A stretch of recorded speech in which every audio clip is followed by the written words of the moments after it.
Muy buenas noches y antes que nada mi agradecimiento por la invitación para participar en este importante curso, en este 23º curso interdisciplinario. Muchas gracias a mi buen amigo Jorge Padilla, por supuesto al señor director que tuve la oportunidad de saludarlo hace rato. Creo que la mayoría de ustedes estuvo en el panel sobre derechos económicos, sociales y culturales que tuvimos en la sede de la Corte Interamericana y bueno, ahora retomamos, terminamos un día que creo que es agotador para todos ustedes y originalmente estaba programado para mañana. Agradezco el cambio, voy a tener que regresar a mi país por cuestiones protocolarias. El próximo lunes va a haber reunión, Corte y Comisión Interamericana, va el secretario general de la OEA en la UNAM, va a haber una reunión con motivo del diplomado Héctor Fixamudio que se lleva a cabo en esa universidad. Dicho esto, a mí me pidieron hablar sobre, evidentemente, el tema de este curso, que es la seguridad y derechos humanos, pero a la luz de la jurisprudencia de la Corte Interamericana de Derechos Humanos.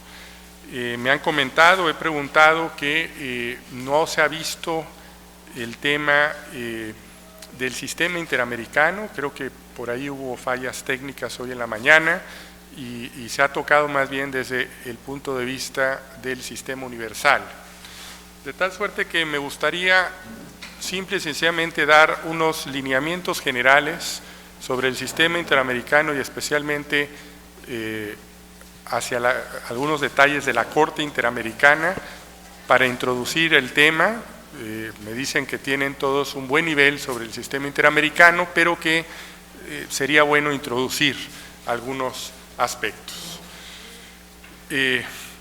Cuando se habla del sistema interamericano, hay que entender que tiene diversas dimensiones o profundidades. Eso es lo primero que quisiera comentar, porque se habla del sistema interamericano como una unidad, cuando en realidad depende de los países, la firma que han realizado de los instrumentos internacionales que integran este sistema interamericano. De tal suerte que podemos ubicar, digamos, 4 niveles de intensidad en el sistema interamericano. El sistema interamericano hay 2 órganos de protección de derechos humanos, la Corte, la Comisión Interamericana que está en Washington y la Corte Interamericana que está aquí al lado y que ustedes visitaron hace rato. Y digo que hay 4 dimensiones o 4 intensidades de este sistema interamericano, dependiendo precisamente de la voluntad de los estados en este sistema. Un primer nivel de intensidad, que podríamos decir que es un nivel de intensidad bajo, si se le quiere llamar así, se integra por aquellos países que no han suscrito la Convención Americana sobre Derechos Humanos y que tampoco han reconocido la jurisdicción contenciosa de la Corte Interamericana de Derechos Humanos. No es en automático cuando un país suscribe o ratifica o se adhiere a la Convención Americana que se reconoce la jurisdicción de la Corte. Lo tiene que hacer en otro acto especial, lo tiene que hacer, no es en automático. Entonces, fíjense que hay de los 35 países que integra la Organización de Estados Americanos, hay 10 países que están en este nivel bajo de intensidad, que no han suscrito la convención ni han reconocido la jurisdicción de la Corte. Estados Unidos, Canadá y la mayoría de los países caribeños anglófonos. Obviamente, ahí la Corte Interamericana tiene baja intensidad o bajo diálogo con esos países porque no puede llegar ningún asunto a la jurisdiccional, a la competencia de la Corte. Sin embargo, estos países podrían solicitar una opinión consultiva, que es otra de las facultades que tiene la Corte, que es una actividad no jurisdiccional, pero eventualmente alguno de estos países podría preguntarle a la Corte sobre algunas cuestiones interpretativas, pero bueno, estamos hablando que pues eso es algo hipotético, que seguramente no sucederá, pero ojalá algún día se active.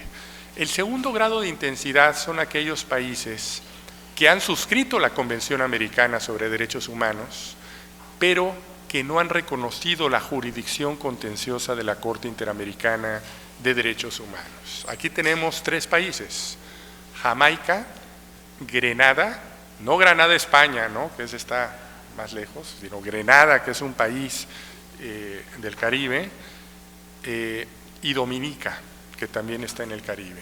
Son 3 países que la Convención Americana rige en esos países, pero no tiene competencia la Corte Interamericana en casos contenciosos de demandas individuales. Ese es un segundo grado de intensidad. Obviamente hay un tercer nivel de mayor intensidad, que son aquellos países que han suscrito la Convención Americana, la han ratificado, han reconocido la jurisdicción de la Corte Interamericana de Derechos Humanos, pero posteriormente han denunciado la Convención Americana. Esto es, la propia Convención Americana establece la posibilidad de denunciar la Convención, que ya no esté en vigor la Convención Americana. Y esto ha sucedido hasta la fecha en 2 ocasiones. La primera fue por Trinidad y Tobago, en realidad 3 ocasiones, porque hubo un primer intento de Perú, pero que no fructificó, y luego ya vino el caso de Trinidad y Tobago, que lo hizo en 1998, y dice la propia convención que se requiere 1 año para que entre en vigor la denuncia, y en efecto entró esta denuncia de Trinidad y Tobago en 1998. El segundo país, que es el más reciente, que denunció la convención, se trata de Venezuela. Todavía vivo el presidente Chávez denuncia la convención en septiembre del año 2012 y entró en vigor al año siguiente, en 2003. Entonces aquí estamos en un tercer nivel de intensidad. ¿Por qué digo que es un tercer nivel de intensidad?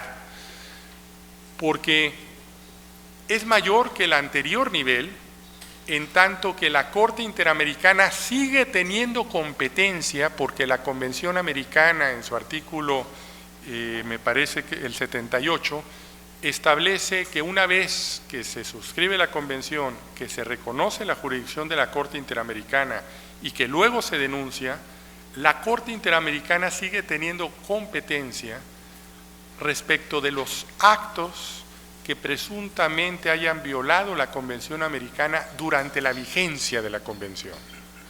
Es por eso los asuntos más importantes que ha conocido la Corte Interamericana contra Trinidad y Tobago, sobre pena de muerte, se resolvieron en 2005, o sea, años después de la denuncia. Pero es porque los hechos sucedieron durante la vigencia de la Convención Americana en Trinidad y Tobago. De tal suerte que este es un tercer nivel de intensidad, porque a pesar de la denuncia, la Corte sigue teniendo competencia. Por ejemplo, en el caso de Venezuela, que tuvo vigencia 30 años la Convención, más o menos, la Corte seguirá teniendo competencia respecto de violaciones cometidas durante ese lapso. Y un cuarto nivel de intensidad, que podríamos decir que es la intensidad plena del sistema interamericano, son aquellos países que han suscrito, ratificado, se han adherido a la Convención Americana y que han aceptado la jurisdicción de la Corte y que obviamente no la han denunciado. Estos son solo 20 países, la mayoría de ellos latinoamericanos. De tal suerte que en el caso de la Corte Interamericana, actualmente en realidad es una Corte latinoamericana, con una aspiración de ser algún día una Corte Interamericana, como en Europa, donde el Tribunal Europeo de Derechos Humanos tiene competencia respecto de todos los países que integran porque todos los países de la Gran Europa han suscrito el tratado que los rige en materia de derechos y libertades fundamentales. Esa es una gran diferencia con el sistema interamericano. De tal suerte que cuando se habla del sistema interamericano hay que ver las intensidades de cada según la firma, y esto me lleva a una segunda reflexión, precisamente a lo que se discutía en la mesa de DESC, que hay que ver no solamente la Convención Americana, sino el corpus juris interamericano. Hay una serie de tratados internacionales dentro del sistema interamericano, por ejemplo, la Convención Interamericana de Desaparición Forzada de Personas, la Convención Interamericana Belém do Pará, que cumplió ya 20 años, ¿no? Para prevenir la violencia contra las mujeres, y una serie y otros muy importantes, 2 protocolos adicionales para abolir la pena de muerte, para los derechos económicos, sociales y culturales, hasta la nueva Convención Interamericana que mencioné hace rato para la protección de los adultos mayores, que todavía no entra en vigor. De tal suerte que es Convención Americana más otros instrumentos que forman todo un corpus juris en materia de protección y defensa de derechos humanos.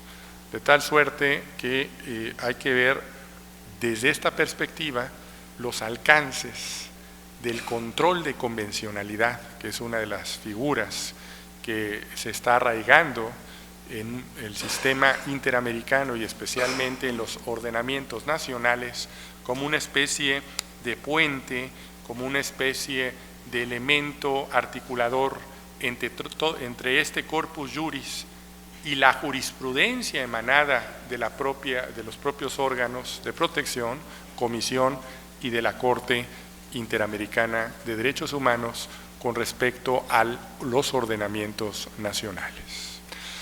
Dicho esto, a manera de introducción, me gustaría, obviamente, dejo abierta la mesa para al final preguntas que quieran hacer del sistema interamericano. Estamos en un momento de transición porque está acabando la integración, una corte, a partir de enero llegan 3 nuevos jueces, pero también llegan 4 nuevos comisionados, se integran por 7 jueces, 7 comisionados, pero que en enero existe una nueva composición de estos órganos, 7 caballeros, ya no vamos a ser 7 caballeros, ya va a llegar una mujer, van a ser 6 caballeros y una dama, lo cual me alegra muchísimo y ojalá en el futuro este defecto del sistema pueda ir cambiando con mayor equidad de género en su composición.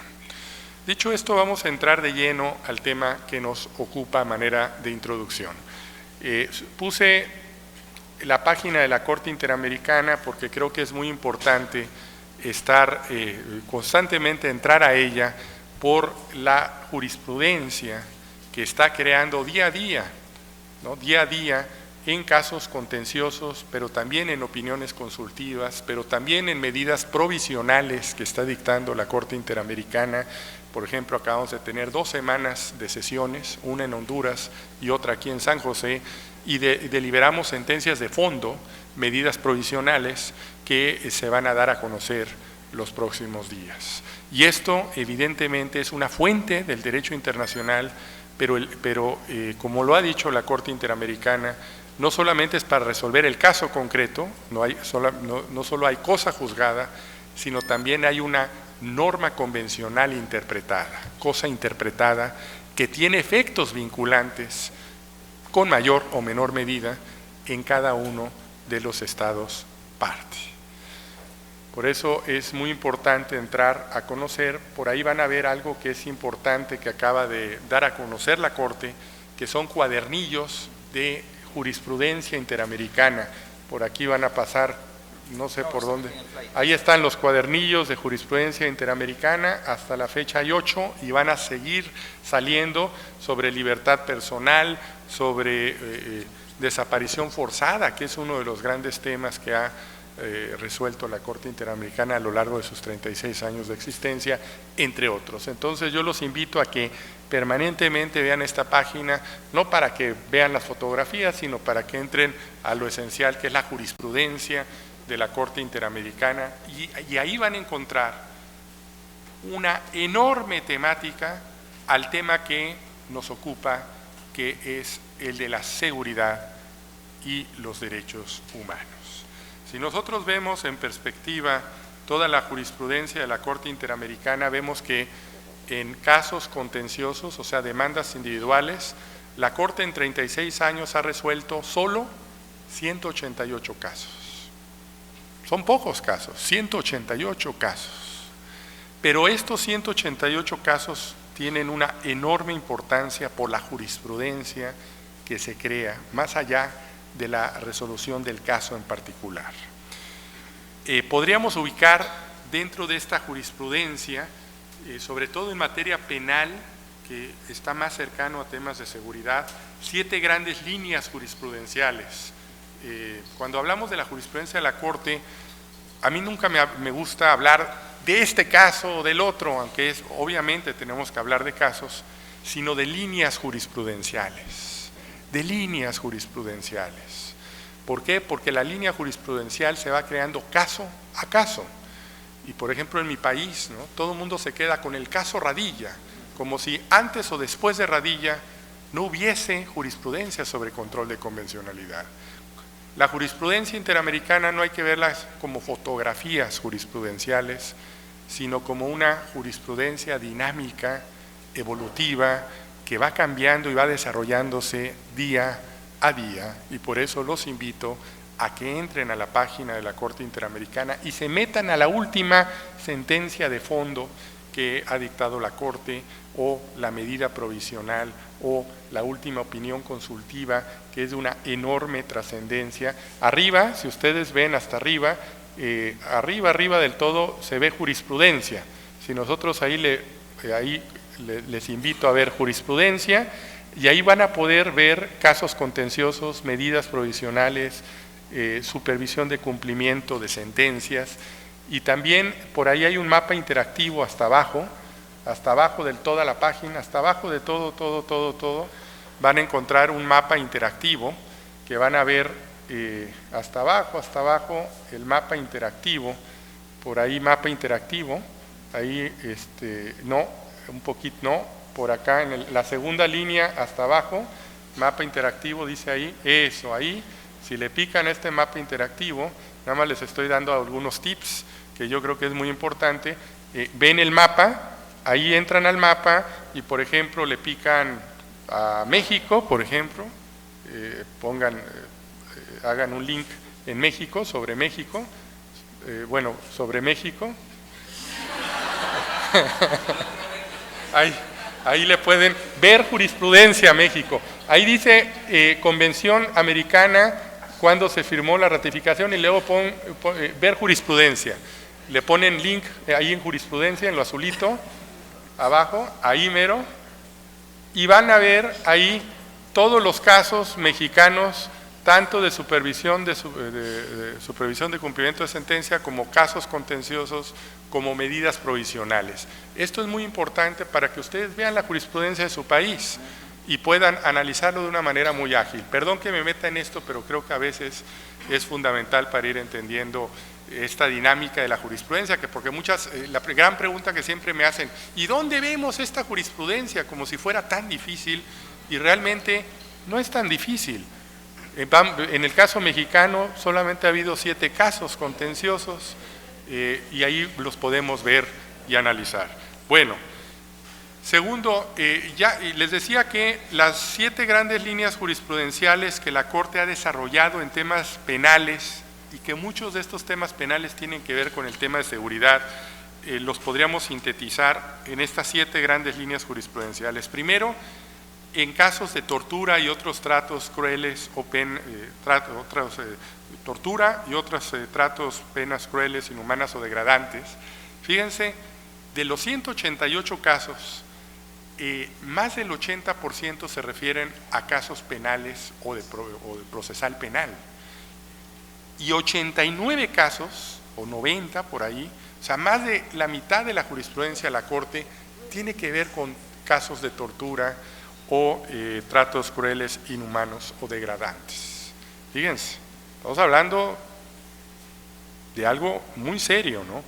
En segundo lugar, otra línea jurisprudencial son las ejecuciones extrajudiciales, ya sean individuales o colectivas, las masacres.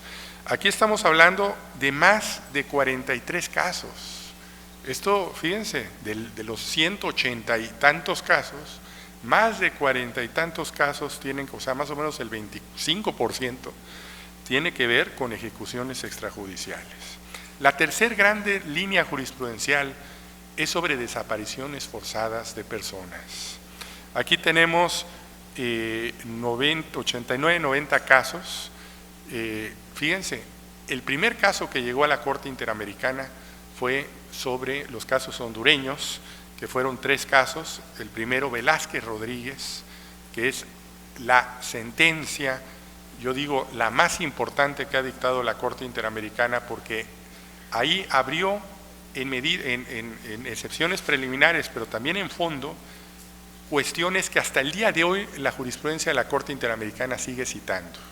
Fíjense, desaparición forzada de personas cuando no existía el delito de desaparición forzada, cuando no había ningún tratado internacional sobre la materia, y en esa jurisprudencia, en ese caso, la Corte Interamericana define lo que es desaparición forzada, establece los elementos configurativos de este delito y establece o utiliza el contexto para poder demostrar determinados hechos.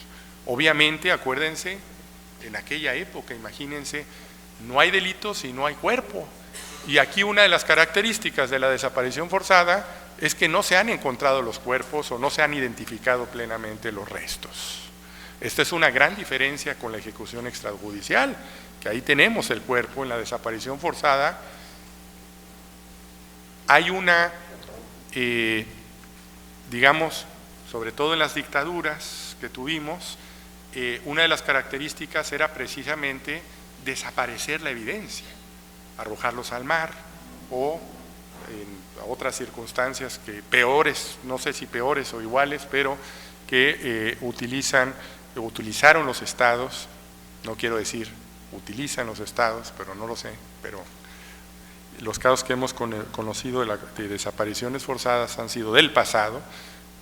El último fue Velázquez Rodríguez, Palacio de Justicia, uno de los grandes casos de la historia contemporánea de Colombia, donde la Corte estableció la desaparición forzada de personas. Estos casos tuvieron lugar hace 29 años, casi 30 años, pero es uno de los casos pues, más importantes de la historia contemporánea de Colombia, que tiene que ver con la desaparición forzada. La siguiente línea jurisprudencial, la cuarta línea jurisprudencial, fíjense, desaparición forzada, y hasta años después se aprobó la Convención Interamericana de Desaparición Forzada, y hasta el 2010 se aprobó en el ámbito de Naciones Unidas este instrumento. Es decir, la jurisprudencia de la Corte motivó la creación de tratados internacionales sobre la materia. Un cuarto elemento que es muy vinculado también a cuestiones de seguridad, tiene que ver con los límites de la jurisdicción militar. Ha habido una línea jurisprudencial, son ya 20 casos que ha conocido la Corte Interamericana, y ha establecido una clara línea jurisprudencial para que esta actuación de la jurisdicción militar sea excepcional solamente cuando se trate de disciplina militar, pero no cuando se trate de derechos humanos, que siempre debe ser el juez natural, el juez ordinario, y nunca el juez militar o la jurisdicción militar el competente, ¿no? Y ahí hay varias vertientes, ¿no? Incluso si un militar viola derechos humanos de otro militar, la regla es que sea el juez natural, entre otros aspectos. Una quinta línea jurisprudencial, también muy vinculado a temas de seguridad, tiene que ver con las leyes de amnistía o autoamnistía, 14 casos hasta la fecha, que ha sido emblemático los casos donde la Corte Interamericana ha declarado nulo ab initio leyes. Esto, el primer caso, que fue el caso Barrios Altos contra Perú en el año 2001, algunos comentaristas internacionales, como un gran internacionalista como Antonio Cassese, él decía: ¡qué barbaridad! La Corte está actuando como un tribunal constitucional interamericano, ¿no? Y escribieron artículos. Aquí en América Latina pasó un poco desapercibido, no hubo tanta atención. Hubo atención a partir del año 2006, ya con Almonacid Arellano, que ya consolida esta jurisprudencia, y ahí es donde nace, por cierto, el tema, se establece por el Pleno de la Corte la doctrina del control de convencionalidad, que se ha venido desarrollando hasta la última opinión consultiva del año pasado en niñez migrante. Ha habido una línea jurisprudencial muy clara sobre la materia. Pero bueno, las leyes de amnistía o autoamnistía es uno de los grandes líneas jurisprudenciales de la Corte. La sexta línea tiene que ver con responsabilidades ulteriores en el ejercicio de la libertad de expresión, que ha habido 8 casos, pero emblemáticos, que tiene que ver con democracia y libertad de expresión, desde la opinión consultiva sobre la colegiación obligatoria de periodistas de Costa Rica, de 84, hasta pues los últimos casos. El último caso fue Memoli, y estamos resolviendo otro caso también muy importante sobre la materia. Pero bueno, esta es una línea jurisprudencial que tiene que ver con esto de la penalización de determinados delitos, con el principio de legalidad en materia penal, y bueno, esto también tiene que ver con seguridad jurídica. Y la última gran línea jurisprudencial es la pena de muerte, ¿no? Que ha habido 6 casos hasta la fecha. Bueno, 5 casos, son pocos pero muy significativos, porque la pena de muerte no está prohibida en el sistema interamericano, en principio. El artículo 4 no se prohíbe, pero sí la limita, y la jurisprudencia de la Corte la ha limitado aún más para que sea excepcional, ¿no? Y bueno, hay hasta un protocolo, el primer protocolo adicional a la Convención es para abolir la pena de muerte, y vemos que lamentablemente son todavía pocos los estados que se han adherido a este protocolo adicional. Obviamente estamos diciendo las grandes líneas jurisprudenciales donde podemos ubicar cuestiones de seguridad, pero existen muchos otros, como el principio de legalidad, la no retroactividad, la presunción de inocencia, la adecuada defensa, la doble instancia, el ne bis in idem, entre muchos otros. Y yo quisiera también como ubicar dentro de estas líneas jurisprudenciales un gran tema que ha abordado la Corte, que es el uso de la fuerza pública, o el uso legítimo de la fuerza, o el uso ilegítimo arbitrario de la misma en temas de seguridad.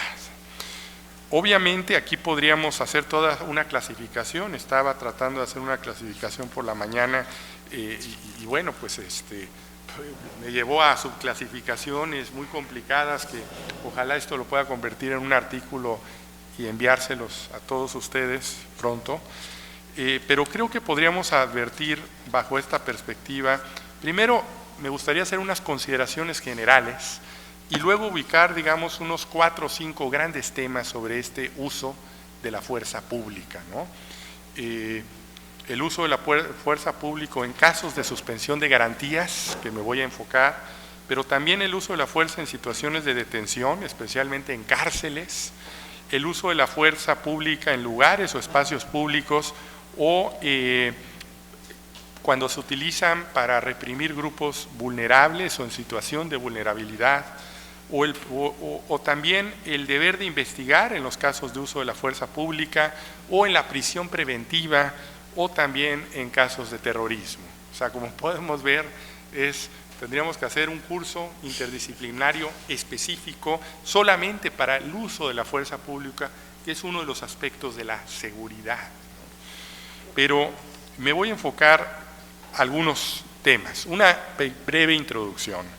Nosotros sabemos que el artículo 4.1 de la Convención Americana establece que nadie puede ser privado de la vida arbitrariamente. ¿Qué quiere decir? Que sí puede ser privado de la vida cuando no es arbitrariamente, ¿no? Entonces, o sea, de una lectura podríamos decir, bueno, se puede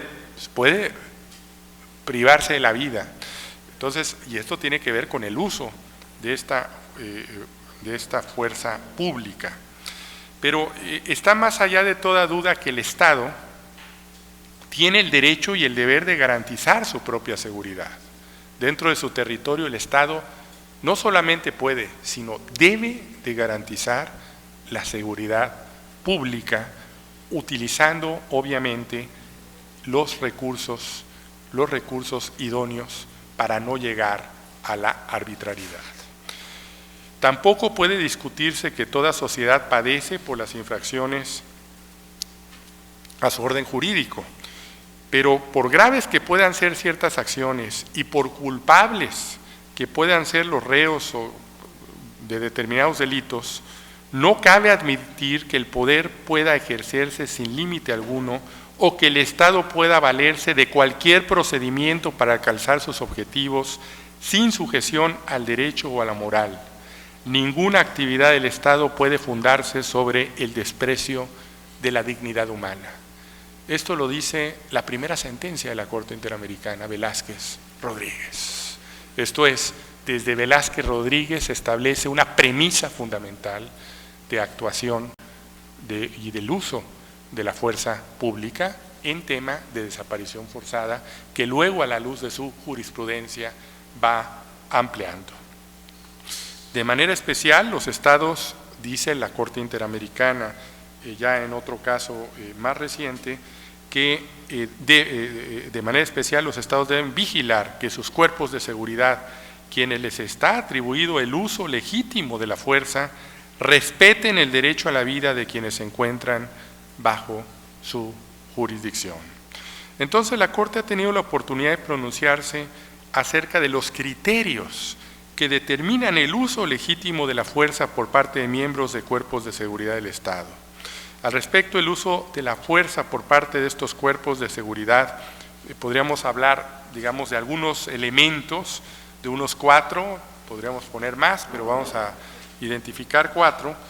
En primer lugar, el primer elemento es que debe de estar definido por la excepcionalidad y debe ser planeado y limitado proporcionalmente por las autoridades. Fíjense los elementos: excepcionalidad, planeación y proporcionalidad. Esto es algo muy importante, o sea, la regla es la excepcionalidad.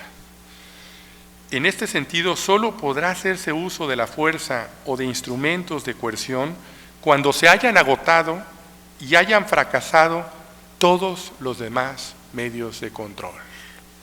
Esto lo ha dicho la Corte en varios casos, en el caso Montero, que es un retén de Cata contra Venezuela en 2006, y en otros casos más recientes contra Ecuador. Entonces, ahí hay un elemento de excepcionalidad que yo creo que vale la pena reflexionar. Excepcionalidad dentro, por supuesto, de los límites razonables, ¿no? Y esto, obviamente, cuando se planea el uso de la fuerza pública, tiene un mayor grado de intensidad, evidentemente, grado de excepcionalidad y de proporcionalidad. En segundo lugar, el uso de la fuerza, ahora letal, porque ese es otro de los conceptos que hay que introducir. Se puede utilizar el uso de la fuerza letal. Incluso ya entramos a otra dimensión que también puede ser el derecho internacional humanitario, ¿no? Acabamos de tener un caso muy importante, que es el caso de la operación Chavín de Huántar, que fue el rescate en la época de Fujimori de los rehenes, que estuvieron 4 meses los rehenes, y el grupo, el comando armado Chavín de Huántar, entró por unos túneles, ¿no? Y rescató a 71 de los 72 rehenes. Uno murió, un magistrado murió yendo al hospital. Pueden verlas, y si entran a internet y ponen caso Chavín de Huántar, ahí van a ver las imágenes en vivo. Esta es una de las últimas recientes sentencias que dictó la Corte Interamericana. Y bueno, ahí evidentemente entraron a matar, ¿no? A matar. Y eso está permitido. Aquí la cuestión era si una vez que estaban fuera de combate, a la luz del derecho internacional de los derechos humanos, era legítimo o arbitrario privar de la vida. Esto es tiros de gracia.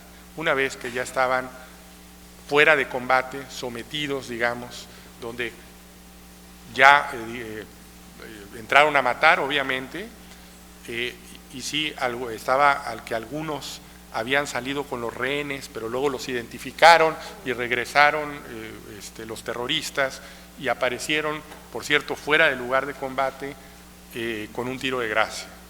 Entonces, si era o no esto una ejecución extrajudicial, este fue el caso. La Corte declara que hubo una ejecución extrajudicial, declara, por lo tanto, que hubo un exceso de la fuerza letal, no en cuanto al operativo como tal, sino por la ejecución extrajudicial que está prohibida completamente.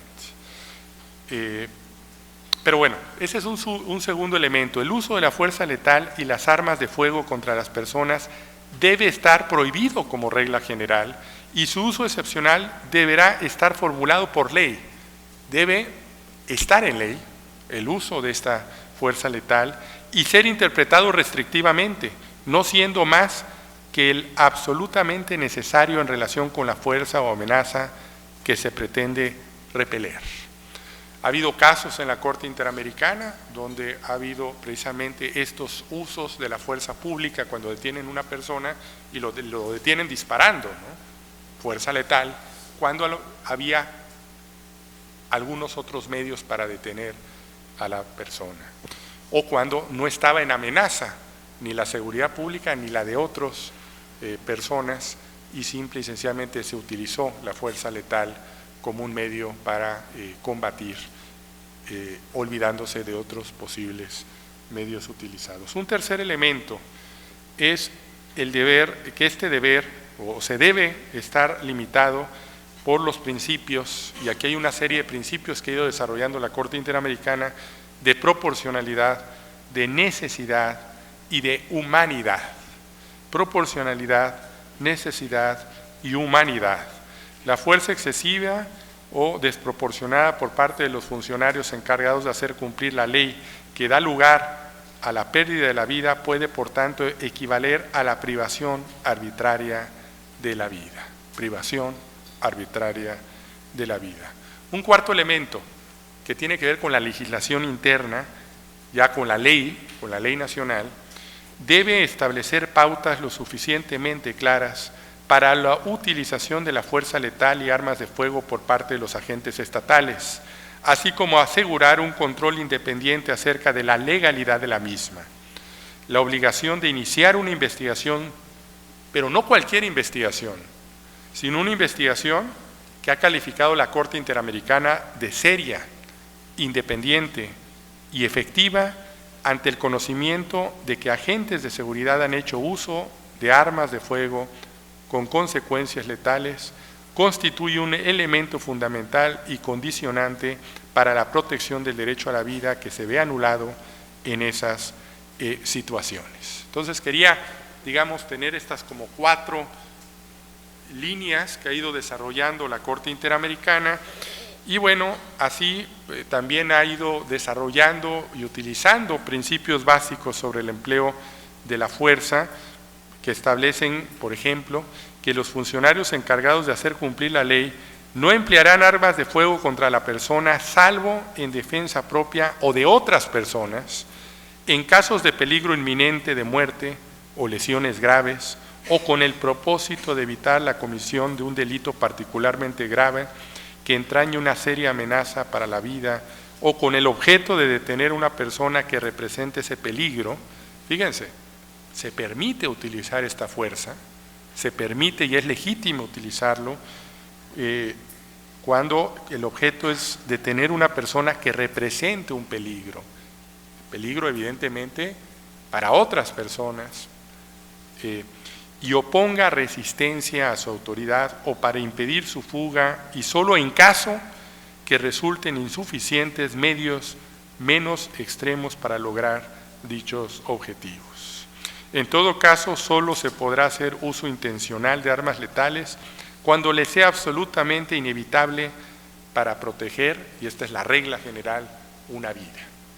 Entonces, la Corte, caso a caso, ha ido estableciendo estos principios.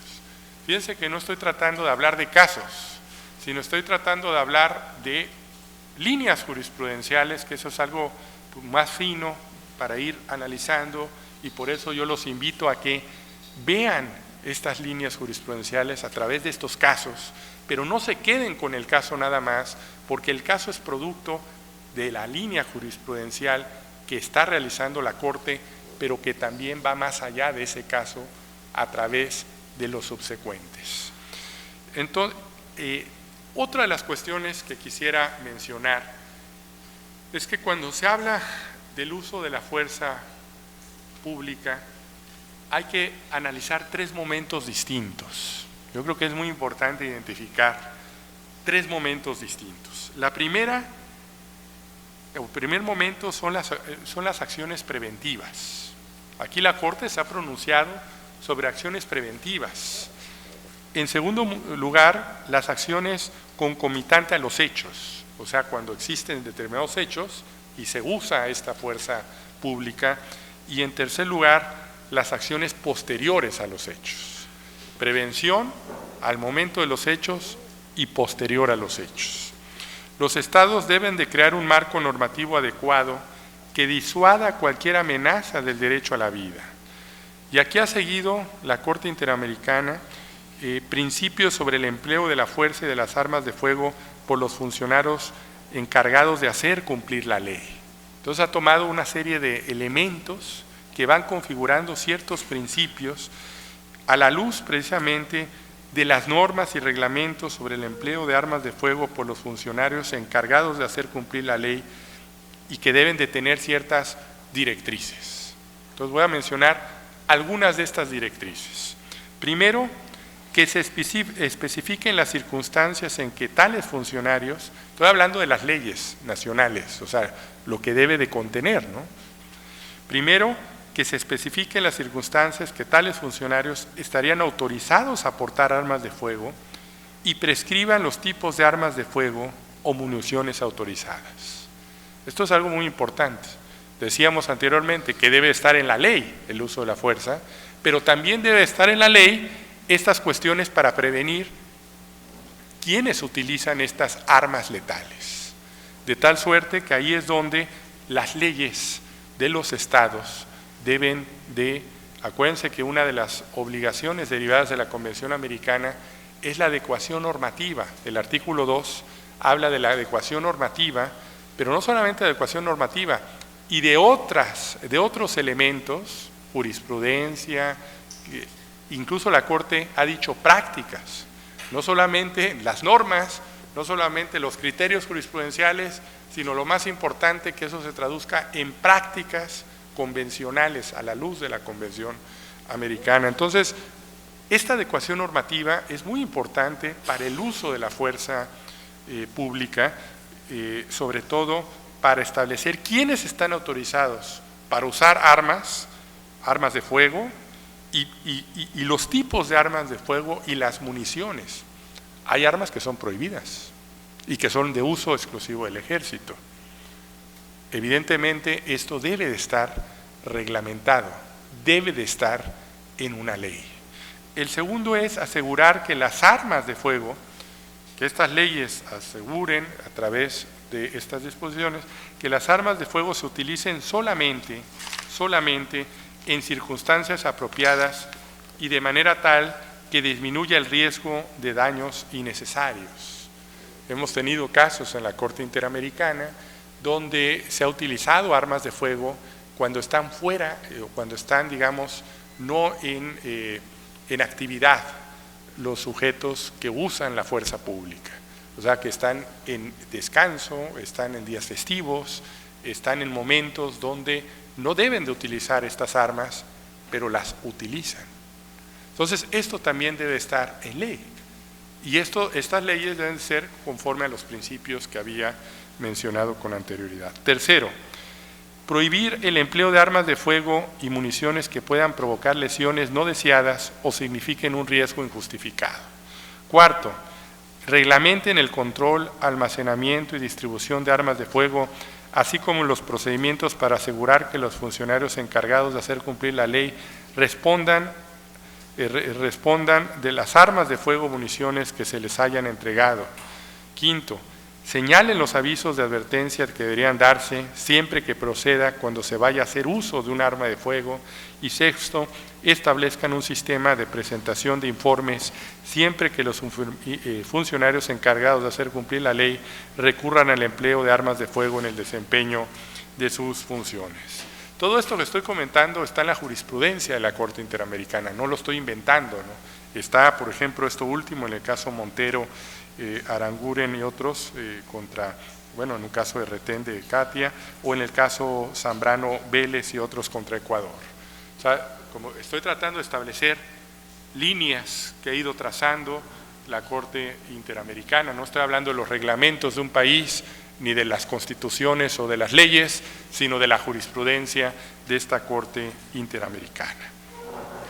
El Estado debe ser claro, y aquí abro otra vertiente, de demarcar las políticas internas tratándose del uso de la fuerza y buscar estrategias para implementar los principios sobre el empleo de la fuerza que en algunas ocasiones se establecen códigos de conducta.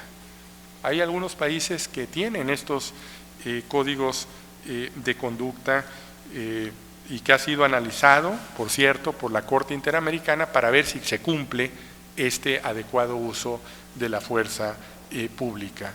Una adecuada legislación no cumpliría su cometido si, entre otras cosas, los estados no forman y capacitan a los miembros de sus cuerpos armados y organismos de seguridad sobre los principios y normas de protección de los derechos humanos y sobre los límites a los que debe estar sometido, aún bajo los estados de excepción, el uso de las armas por parte de los funcionarios encargados de hacer cumplir la ley. Fíjense, la Corte Interamericana ha establecido la necesidad que la normatividad establezca la capacitación. No solamente la Corte lo ha establecido en las sentencias como de medida de no repetición, bueno, es la capacitación, pero también la necesidad que la legislación lo tenga para que esto sea permanente, para que no sea solamente para un caso en particular, sino para que se conozca, digamos, este uso debido de la fuerza pública.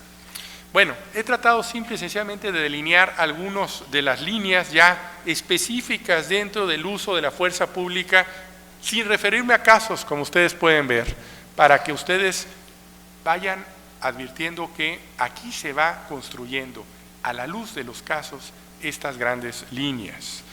Dentro de estas grandes líneas, yo quisiera referirme en unos pocos minutos a uno que ha tenido la Corte Interamericana y que ha desarrollado muchísimo, que es el uso de fuerzas en casos de suspensión de garantías en los llamados estados de emergencia o llamados estados de excepción, ¿no? Que en muchas de nuestras constituciones, en prácticamente todas, existe la posibilidad, a través de diversas fórmulas, de establecer estados de emergencia o de excepción donde se suspenden determinados derechos y garantías.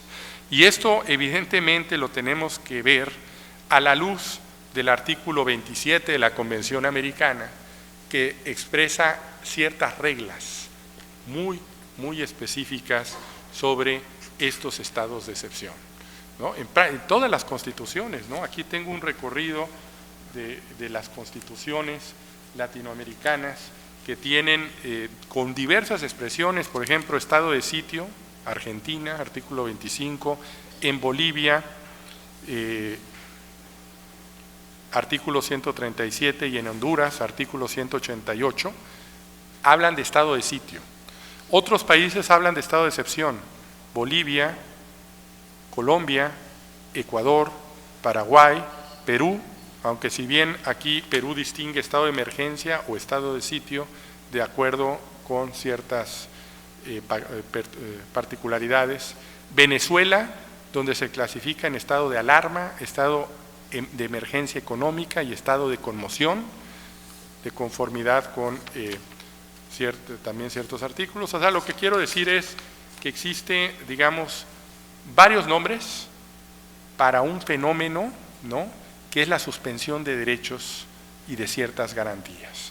Y obviamente esto hay que verlo a la luz, incluso en el Caribe, en Dominica, en Grenada, en Jamaica, en Surinam, en Trinidad y Tobago, se utilizan expresiones similares. Esta diversidad terminológica, pero también es conceptual, se evidencia con, por ejemplo, la nueva Constitución de República Dominicana de enero del 2010, donde prevé como estados de excepción 3 categorías: estado de defensa, cuando se trata de agresiones de armadas externas; estado de conmoción internas, grave perturbación del orden público; o estado de emergencia, hechos diferentes a los 2 anteriores que amenazan o perturban de manera grave el orden económico, social, medioambiental o que constituya calamidad pública. Entonces vemos que hay una variedad de terminologías con concepciones variadas, pero que todo esto evidentemente pasa por un artículo que es el artículo 27 de la Convención Americana, que sigue muy de cerca los lineamientos del artículo 4 del Pacto Internacional, como seguramente se va a desarrollar en el transcurso de este curso. El artículo 27 de la Convención Americana, en 3 párrafos, precisamente habla de esta situación, de tal suerte que todas estas disposiciones constitucionales deben de ser interpretadas precisamente a la luz de este artículo 27 de la Convención Americana, que habla de suspensión de garantías y habla que determinados derechos no pueden suspenderse cuando nunca, a pesar de que lo digan algunos decretos de suspensión. La Corte ha establecido que algunos decretos son inconvencionales precisamente por suspender derechos que no pueden ser suspendidos. ¿Estos derechos cuáles son? Derecho al reconocimiento de la personalidad jurídica, que está en el artículo 3, derecho a la vida, derecho a la integridad personal, prohibición de la esclavitud y servidumbre, principio de legalidad y retroactividad, libertad de conciencia y de religión, protección a la familia, derecho al nombre, derecho del niño, derecho a la nacionalidad, derechos políticos, ni las garantías judiciales indispensables para la protección de tales derechos. ¿Cómo lo ha interpretado esto la Corte?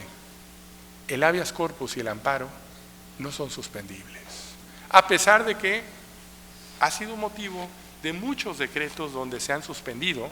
La Corte Interamericana ha interpretado que esta parte final del artículo 27.2, que habla ni las garantías judiciales indispensables para la protección de estos derechos, también cubre al habeas corpus, que está como mecanismo de protección contra la vida o la integridad personal en todos los países de América Latina, excepto en uno, que es México, que lo tiene dentro de la figura del amparo. No tenemos habeas corpus, pero dentro de un sector del amparo es el amparo habeas corpus, ¿no? Entonces, realmente existe en todos lados, y lo mismo con el amparo para tutelar estos derechos que son inderogables. Esto es muy importante, pero además la Corte establece, o más bien la Convención establece, que ha sido motivo de un gran desarrollo en esta línea jurisprudencial, que en casos de guerra, ¿qué entendemos por guerra? Ahí lo ha definido la Corte Interamericana, de peligro público o de otra emergencia que amenace la independencia o seguridad del Estado, parte, éste podrá adoptar disposiciones que en la medida y por el tiempo estrictamente limitados a las exigencias de la situación. Ha habido casos que la Corte ha decretado inconvencional un decreto de emergencia porque es indefinido en el tiempo. Aquí todo decreto de este tipo debe de tener una vigencia temporal y bueno, como lo dice la Convención, por el tiempo estrictamente limitados a las exigencias de la situación, suspendan las obligaciones contraídas en virtud de esta Convención, siempre que tales disposiciones no sean incompatibles con las demás obligaciones que les impone el derecho internacional. Y fíjense qué interesante, y no entrañen discriminación alguna fundada por motivos de raza, color, sexo, idioma, religión u origen social. Esto es, el principio de no discriminación transversal también cubre los decretos de suspensión de garantías. Supongamos que existe un decreto de garantías a todos los que asisten al curso interdisciplinario en materia de derechos humanos. Pues sabemos perfectamente quiénes son, porque hay una lista que aquí tenemos y que tienen que hacer un extraordinario trabajo sobre la materia, porque si no les van a suspender las garantías, pero saben que esto está prohibido por el artículo 27 y pueden recurrir al Sistema Interamericano de Derechos Humanos. No. Por suerte. Y lo dice el juez. De tal suerte que a veces algunos decretos se limita a un grupo de la población. Ha habido en la historia y por supuesto esto es discriminatorio a la luz del propio artículo 27. O sea, no solamente la norma de no discriminación que está en el artículo 21, digo, en el artículo 1 o en el artículo 24, que es la igualdad ante la ley, sino también en este artículo, en situaciones de decretos de emergencia, se pueden crear discriminaciones, que está prohibido de manera expresa por la propia Convención. De tal suerte que yo podría seguir aquí horas hablando de la jurisprudencia de la Corte, pero no lo voy a hacer porque hay un decreto de emergencia.